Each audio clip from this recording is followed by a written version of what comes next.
Sa ibang tampok na ulat po tayo, nanganganib na mawalan ng trabaho ang libo-libo mga manggagawa sa Metro Manila kung ipatutupad ang 35 pesos kada araw na aumento sa sahod.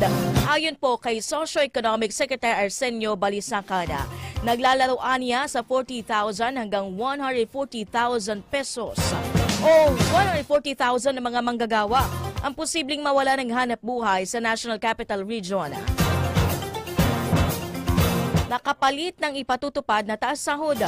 Bagay na pinawi rin ang kalihim dahil mayroon namang naghihintay na 600,000 na trabaho na maaari nilang pagpilian.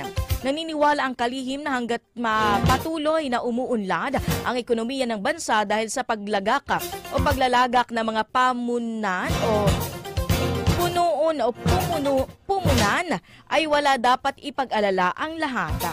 Kung sakaling matuloy, magiging 645 pesos ang arawang sahod ng mga manggagawa para sa pribadong sektor at 608 pesos naman sa sektor ng agrikultura, serbisyo at retail establishment sa NCR.